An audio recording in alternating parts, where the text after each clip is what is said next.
بسم اللہ الرحمن الرحیم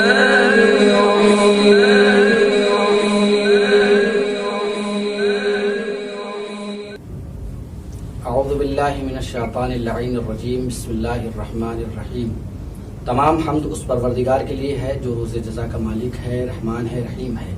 درود و سلام ہو رسول اور آل رسول پر، علی اور آل بطول پر۔ درود و سلام ہو رضائے غریب پر، مجتہد پرور معصومہ قم سلام اللہ علیہ پر۔ ناظرین کرام، السلام علیکم ورحمۃ اللہ وبرکاتہ۔ میں ہوں آپ کا میزبان سید ساجد حسین رضوی، ایک بار پھر سے حاضر ہوا ہوں ایک نئے موضوع کے ساتھ اور ایک خاص موضوع کے ساتھ۔ آپ کا ہمارے چینل زینب میڈیا میں خیر مقدم ہے۔ ناظرین، آج کا ہمارا موضوع ہے معیار معرفت امامت۔ امام جعفر صادق علیہ السلام کی شہادت کے موقع پر آپ تمام حضرات کی خدمت میں علماء اعلام، مراجع اعدام، بالخصوص اپنے زمانے کے امام زمانہ عجل اللہ تعالی فرجہ شریف کی خدمت میں تسلیت اور تعزیت پیش کرتے ہیں۔ آئیے اس موضوع کی تبیین کے لیے، اس پر روشنی ڈالنے کے لیے حرف التماس لے کر حاضر ہوتے ہیں قبلہ حجت الاسلام والمسلمین علی جناب علامہ سید منتظر مہدی رضوی صاحب قبلہ کی خدمت میں۔ آئیے ہم مولانا کی خدمت میں حاضر ہوتے ہیں۔ السلام علیکم ورحمۃ اللہ وبرکاتہ۔ وعلیکم السلام ورحمۃ اللہ وبرکاتہ۔ قبلہ آپ کے ہم شکر گزار ہیں، تشریف لائے، ممنون اور مشکور ہیں۔ خداوند عالم آپ کو جزائے خیر عنایت فرمائے۔ آپ جیسا کہ مستحضر ہیں، ہمارا موضوع ہے معیار معرفت امامت۔ اس سے متعلق ہمارے پاس سوال ہے، ہم چاہیں گے کہ آپ اس سوال کا جواب مرحمت فرما دیں تاکہ مومنین ناظرین اس سے مستفیض ہو سکیں۔ قبلہ، سب سے پہلے ہم آپ سے درخواست کرتے ہیں کہ اسی موضوع کو بیان فرما دیں، اس کے تبیین فرما دیں، اس کو واضح فرما دیں۔ آپ کے ہم شکر گزار ہوں گے۔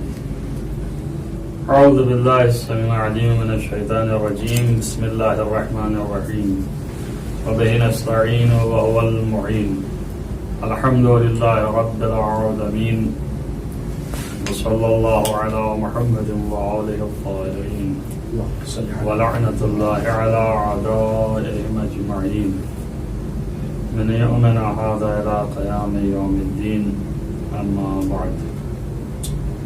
تمام دیکھنے والوں کو اور سننے والوں کو بھی میرا سلام ہے، اور چونکہ یہ خاص تاریخ ہے جو نزدیک ہے شہادت امام جعفر صادق علیہ السلام، تاریخوں میں اختلاف ہے۔ بعض لوگ جو ہیں وہ بعض محققین کے نزدیک 15 شوال تاریخ منائی جاتی ہے، اور بعض محققین کے نزدیک 25 شوال ہے۔ تو اس مناسبت سے گرچہ آپ کی گفتگو ہے مگر عنوان عام ہے جی، اور یہ عنوان جو آپ نے بیان فرمایا کہ معیار معرفت امامت، ایک دفعہ یہ ہے کہ انسان جو ہے وہ کسی چیز کو پہچاننا چاہتا ہے اور اس کی معرفت پیدا کرنا چاہتا ہے، اس کی شناخت پیدا کرنا چاہتا ہے، جاننا چاہتا ہے کہ یہ کیا چیز ہے۔ اب ظاہر ہے کہ کوئی بھی موضوع ہو اور کوئی بھی عنوان جو آپ قرار دیں تو اس کی معرفت پیدا کرنے کے لیے اور اس کو پہچاننے کے لیے اس کے چند اصول ہوتے ہیں، جی، قواعد ہوتے ہیں۔ جی، تو اسی طرح خود امامت ایک ڈائنسٹی ہے، اس طرح سے جیسے کہ رسالت ایک ڈائنسٹی ہے، رسول الگ چیز ہے، جی، رسالت خود ایک پیغام ہے اور ایک ڈائنسٹی ہے، ویسے ہی امام فرد ہی، یعنی خاص کر کے امام ایک الگ چیز ہے کہ جو امام کے اندر صلاحیت و شرائط امامت پائے جانے چاہیے۔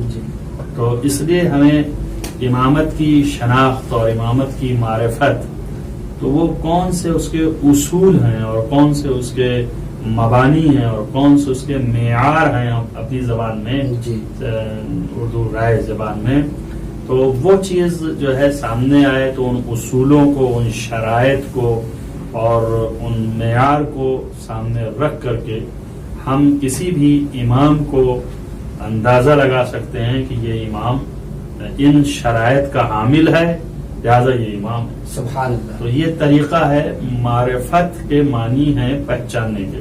جی یعنی امامت کو پہچاننے کے جو اصول ہیں جی اور جو شرائط ہیں، جو مبانی ہیں، اور جو اس کے معیار ہیں وہ کیا ہیں. دیکھیں بہت شرائط اور اصول اور مبانی جو ہیں وہ بہت زیادہ ہیں. کچھ اس میں ایسے ہیں کہ جو کلی ہیں یعنی بہت ہی عام ہیں، جی اور کچھ ایسے ہیں کہ جو بہت ہی خاص ہیں. جی لیکن اس کے اندر اگر 2 شرطیں یا 3 شرطیں خاص کر کے اگر بیان کی جائیں جس میں تمام شرائط اور تمام اصول بلکہ تمام تر جتنے بھی معیار ہے وہ سمٹ کر کے اس کے اندر آ جاتا ہے.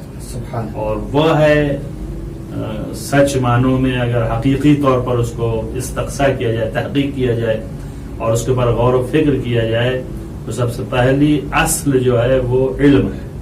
بے شک. یعنی علم جو ہے اس کے ذریعے سے ہم امامت کے مقام کو پہچان سکتے ہیں. جی اور علم کے بعد دوسری شرط اور دوسری یعنی دوسرے اصل جو ہے وہ ہے عصمت. بے شک. کہ معصوم ہونا چاہیے جی امام کو، عالم ہونا چاہیے امام کو، معصوم ہونا چاہیے امام کو. اور تیسری چیز جو ہے وہ یعنی ان 2 چیزوں کے اوپر ہی یہ تیسری شرط جو ہے وہ متوقف ہے. اور یہ تمام شرائط اور تمام اصول اور تمام قواعد جو کہ معیار معرفت امامت ہیں جی ان سب کے بنیاد ہے، اور وہ ہے اتصال ارادے امام و اتصال ارادے خداوند جزاک اللہ. بے متعال. شک. تو یہ 3 شرطیں میں نے خلاصہ کی جی اپنے ذہن میں، اور مومنین تک پہنچانے کے لیے جلدی جلدی بھی بات ہو جائے جی جزاک اور وہ لوگ سمجھ بھی جائیں جلدی سے. اللہ. آسان تر کوشش کرتا ہوں کہ ہو جائے. الفاظ البتہ ممکن ہے کہ چونکہ یہ سخت و سنگین الفاظ ہیں تو بات مشکل تر نہ ہونے پائے. ظاہر ہے کہ علم کے لیے دیکھیں ایک دفعہ علم بول دیا گیا جی اور سمجھ لیا گیا کہ علم یعنی اصل یہ ہے کہ امامت اس منصب کا نام ہے کہ جہاں پر علم اس طرح سے ہو کہ تمام اشیاء عالم کے حقائق سے واقفیت ہو. جی تمام دنیا میں جتنی اشیاء ہیں جی ان سب کا علم اس کے پاس ہو. نہ تنہا علم اشیاء کا ہو بلکہ ان کی حقیقتوں کا علم. حقیقتوں کا علم اسی وقت ممکن ہے اس فرد امام کو جب اس نے ان اشیاء کے حقائق کا مشاہدہ کیا ہو. سبحان کیوں؟ اللہ. اس لیے کہ دنیا کا سب سے اعلیٰ ترین علم جو ہے اور بلند ترین علم مشاہدہ ہے. جی عقل سے خالی سمجھا جاتا ہے جی اور مشاہدہ جب ہو جاتا ہے انسان کو. آج بھی دنیا مادی میں جی. تجربہ جو ہے وہ اعلیٰ ترین چیز مانی گئی، پریکٹیکل، اور سائنسدان جو اس کو بڑی اہمیت دیتے ہیں. جی. تو مشاہدہ جو ہے اصل علم ہے، اور اس وقت تک وہ امام کو حاصل نہیں ہو سکتا ہے اشیاء کے حقائق کا علم جب تک وہ اشیاء کی خلقت اور اس کی جو ساخت ہے اور صنعت ہے اس کو اپنے آنکھوں سے مشاہدہ نہ کیا ہو. سبحان اللہ. لہذا یہ ایک شرط اولین ہے.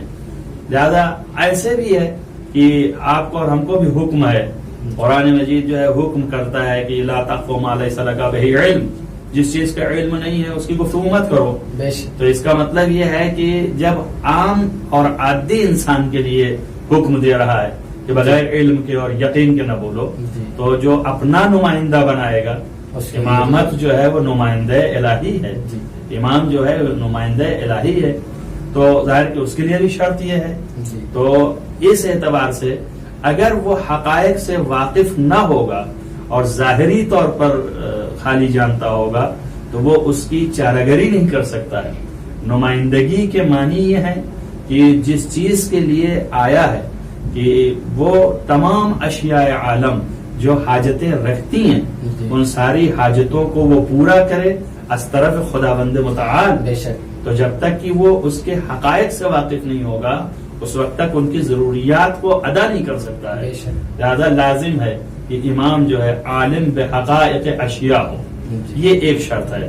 دوسری شرط یہ ہے کہ یہ علم جو مشاہدہ کرنے کا ہے اور اس نے حقائق کا مشاہدہ کیا ہے، اس کا محفوظ ہونا بھی ضروری ہے. بے شک. اگر آپ نے مشاہدہ کیا ہے لیکن کچھ دن کے بعد آپ کے اوپر نسیان طاری ہو گیا اور آپ بھول گئے تو پھر جو مشاہدہ کیا تھا وہ کچھ بھی نہیں رہا آپ کے سامنے. تو اس لیے لازم ہے کہ نسیان طاری نہ ہوتا ہو، بھول چوک نہ ہوتی ہو. جہاں پر نسیان نہ ہو، بھول چوک نہ ہو، اسی کا نام عصمت ہے. اس لیے ضرورت ہے کہ معصوم ہو امام. اچھا، اب اس کے لیے دلائل ہمارے پاس بہت سے ہیں. ظاہر ہے کہ شرعی دلائل ہیں. یہ تو میں عقلی راستہ اختیار کیا ہوں تاکہ دیکھنے والوں کے لیے یہ معلوم ہونا چاہیے. ورنہ قرآن جو ہے وہ شاہد ہے اس بات کا کہ اس نے اپنے نمائندوں کو جب تک کی پاکیزگی کا اعلان نہیں کر دیا ہے اس وقت تک نمائندگی کا اعلان نہیں کیا ہے. حد تو یہ ہے کہ پیغمبر ختم مرتبت کو نبی بنا کے بھیجا ہے تو نہ تنہا ان کی طہارت کا اعلان کرے بلکہ ان سے کہا ہے کہ تم ساری دنیا کی طہارت جو ہے تمہارے ذمہ ہے. وَيُزَكِّيهِمْ وَيُعَلِّمُهُمُ الْكِتَابَ وَالْحِكْمَةَ. تو تزکیہ اس وقت تک کر ہی نہیں سکتے جب تک خود مزکہ نہ ہو، جب تک خود پاکیزہ نہ ہو. لہذا معلوم یہ ہوا کہ یہ شرائط ہیں. جیسے کہ امام کے لیے شرط ہے تو اب یہ شرط جس جگہ پر پائی جائے وہی امام ہے. جہاں پر علم ہو اشیاء کے حقائق کا، جو معصوم ہو.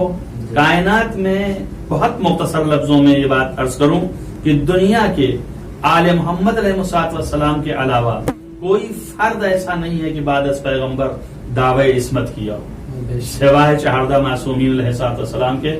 یہ 12 ائمہ اس میں ہیں جن کے لیے دعوی عصمت ہے. انہیں میں کی ایک کڑی کا نام حضرت مصحف ناطق حضرت امام جعفر صادق علیہ السلام. یہ 2 شرطیں میں نے بیان کی. تیسری ہے اتصال ارادہ امام باتصال ارادہ خداوندی. اور یہ اسی وقت ممکن ہے جب وہ امر خدا کے اوپر قوت و قدرت رکھتا ہو. جو امر خدا کے اوپر قوت و قدرت رکھتا ہے اسی کو امام کہتے ہیں اور اسی کو اولی الامر کہا جاتا ہے. امر خداوند کیا ہے؟ امر خداوند یہ ہے کہ انما امرہ، ایک لفظ سے میں استناد کر دوں تاکہ مومنین کو یہ محسوس ہو جائے. سورہ یاسین میں یہ آیت موجود ہے کہ انما امرہ اذا اراد شیئا ان یقول لہ کن فیکون. یعنی امر خدا یہ ہے کہ جب اللہ ارادہ کرتا ہے کہ کسی چیز کو کہے کہ تو ہو جا تو وہ چیز ہو جاتی ہے. بس معلوم ہوا کہ امر کے معنی یہ ہے امر خدا کے کہ کہنے کی ضرورت نہیں. جب ارادہ کیا کہ کہے تو وہ صرف ارادہ سے وہ چیز ہو جاتی ہے. تو اب جس فرد میں یہ کیفیت پائی جائے کہ دنیا کی کوئی بھی چیز ہو، خواہ وہ علمی مسائل ہوں، خواہ وہ دنیا کے کسی طریقے کے امور ہوں، خواہ وہ امر دنیا کے ایسے ہوں کہ جو کسی کے مسئلے کو حل کرنا ہے یا کسی کے لیے مہیا کرنا ہے یا کسی کے پاس تہیا کرنا ہے، ہر اعتبار سے اور اشیاء عالم پر اس کی قدرت اتنی ہو کہ اس کو کہنے کی بھی ضرورت نہ پڑے، اشارہ کر دے، ارادہ کر لے تو وہ چیز حاضر ہو جائے. اسے سمجھنے کے لیے میں مثال نہیں کہنا چاہتا ہوں کہ جیسے کہ امیر المومنین علیہ السلام نے جس وقت ایک یہودی کے دربار میں تشریف لے گئے کہ اس سے قرض لیا کرتے تھے، قرض لینے کے اس نے کہا میں قرض تو ہمیشہ آپ کو دیتا رہا ہوں، آپ بھی دوں گا، لیکن آپ جو یہ کہتے ہیں کہ آپ کے نبی جو ہیں یہ آخری نبی ہیں اور مرسل ہیں تو ان میں اتنی قدرت نہیں ہے کہ آپ کو ایسا بنا دے یا آپ کو قرض لینے کی ضرورت نہیں ہے. تو حضرت نے کہا کہ ان کی شان تو بہت بلند ہے، ابھی ان کے پاس اٹھنے بیٹھنے اور ان سے سیکھنے والے ان کے شاگرد ایسے ہیں کہ اگر وہ اس دیوار کو کہیں کہ سونے کی ہو جا تو وہ ہو جائے گی. یہودی نے دیکھا کہ دیوار سونے کی ہے، مولانا نے کہا نہیں کہ ہو جائے اور آپ نے پلٹ کر کے فوراً کہا کہ بھئی میں نے کہا نہیں ہے تو اپنی اصلی حالت پر پلٹ جا. اور پھر وہ دیوار سونا جو بن چکی تھی پھر وہ سونے سے دیوار ہو گئی. یعنی ارادہ جو فرمایا تو وہ تبدیلی پیدا کر دیا. اور یہ ارادہ کے معنی کیا ہے کہ یہ ارادہ آپ کا ارادہ نہیں ہے بلکہ اتصال ارادہ الوہیت ہے، جس کی وجہ سے امام ممتاز ہو جاتا ہے تمام دنیا کے انسانوں سے. چھٹے امام حضرت جعفر صادق علیہ السلام کے اندر عصمت بھی ہے جی، علم بھی ہے، سبحان اللہ، اور آپ کے پاس اتصال ارادہ الہیہ بھی موجود ہے، جو تینوں ثبوت اس دنیا کے لیے مل رہے ہیں. اس مقدمے میں نے مختصر لفظوں کے ساتھ چاہا کہ یہ بات واضح ہو، لیکن ظاہر ہے کہ علمی چیزیں ہوتی ہیں تو وقت تو لیتی ہیں تھوڑی سی. اب آپ اندازہ کریں کہ چھٹے امام کے علم کی انتہا اور انہی کے اتصال ارادے کی انتہا، آپ دونوں کو دیکھ سکتے ہیں. کہ دیکھیں آپ، ایک شخص جو ہے، تمام مورخین نے لکھا ہے کہ جب اس نے دعویٰ کیا کہ میں بھی خلق کر لیتا ہوں جانور جس طریقے سے اللہ خلق کرتا ہے، اور اس نے اپنے انداز سے جو جانتا تھا اس پیمانے کے مطابق بنائے، اور وہ بچھو پیدا ہو گئے. مٹی سے بچھو پیدا. ہاں، اور جب وہ پیدا ہو گئے تو اس نے کہا کہ میں خالق ہوں، اور سب لوگ جو ہے ایمان لانے لگے اس کے اوپر. حضرت کے پاس لوگ دوڑے کہ میں اسلام کو بچائیں آپ. تو حضرت اس سے ایک ہی سوال کیا کہ یہ بتا دے تو اگر خالق ہے کہ اس میں سے نر کتنے ہو مادے کتنے، کیا کہنے ہیں، قربان جائے مولا. تو اب یہ نہ بتا سکا اس لیے کہ وہ خالق نہ تھا.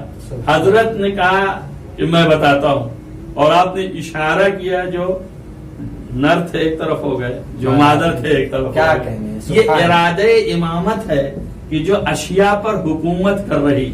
اس کا مطلب یہ ہے کہ امام ایسا ہے کہ جس کے ہاتھوں میں تمام حقائق اشیاء کا علم بھی ہے اور اس کے اوپر اقتدار بھی ہے. سبحان اللہ. یا امام کا یہ دیکھیے آپ کی کتنی عظمت کی مالک ہیں حضرت امام جعفر صادق علیہ السلام کے مشہور ابو بصیر کا واقعہ کہ مقام حج میں جب آپ تھے اور اس نے کہا کہ معلوم دیتا ہے کہ کافی لوگ ہیں یہاں پہ، تو حضرت نے فرمایا کہ لوگ تو کم ہیں، یعنی انسان کم ہیں جو حج میں ہیں، لیکن جانوروں کی شکل میں لوگ زیادہ ہیں. کہا کیسے ہو سکتا ہے مولا؟ آپ نے کہا دیکھنا چاہتا ہے دیکھ لے.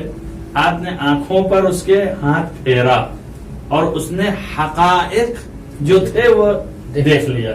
اب میں یہاں پر یہ جملہ اپنے ناظرین کو یہ کہنا چاہتا ہوں، دیکھیں امامت کی صلاحیت میں اتنا ہی تھا کہ اشیاء کے حقائق سے واقف ہو، اس پر قدرت رکھتا ہو، لیکن یہاں تو اور بڑھی ہوئی منزلت نظر آتی ہے چھٹے امام کی یا اہل بیت اطہار علیہ السلام کی، کہ نہ تنہا اشیاء کے حقائق سے واقف ہیں بلکہ ان پر اقتدار رکھتے ہیں کہ جس کو چاہتے ہیں اسے بھی حقائق دکھا دیتے ہیں. اس لیے قرآن مجید میں اللہ نے رسول اللہ صلی اللہ علیہ وسلم کو ارشاد فرماتے ہوئے کہا ہے کہ فَحَكُمْ بَيْنَهُمْ، تم ان لوگوں کے درمیان جو ہے حکم کرو اللہ نے جو کتاب تمہارے اوپر نازل کی ہے اس سے، بِمَا أَرَاكَ اللَّهُ، کیا کہیں، اس چیز سے جو اللہ نے تمہیں دکھا دیا ہے.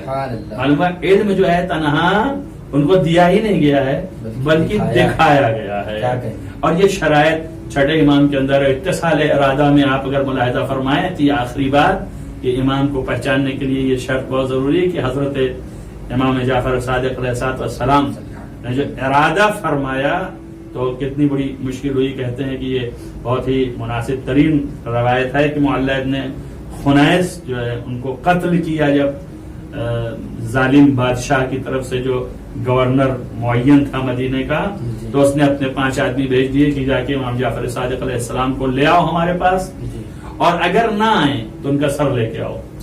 وہ لوگ پہنچے، امام نماز کی حالت میں تھے. ایک مرتبہ جب آپ نے ایک نماز ختم کی اور دوسری نماز کے لیے ہوئے تو لوگوں نے کہا کہ یہ حکم ہے گورنر کا، آپ چلیں. تو آپ نے کہا کہ میں تو نہیں جاتا ہوں. کہا کہ اگر آپ نہیں جائیں گے تو ہم اس لیے معین کیے گئے ہیں. تو آپ نے فرمایا کہ ٹھہرو، اور ہاتھ اٹھایا اور اللہ کے بارگاہ میں کہا الساعہ الساعہ الساعہ 3 دفعہ فرمایا، اور اس بعد کہا تم لوگ واپس جاؤ، اس لیے کہ جس کے حکم سے آئے تھے اب وہ زندہ نہیں رہا.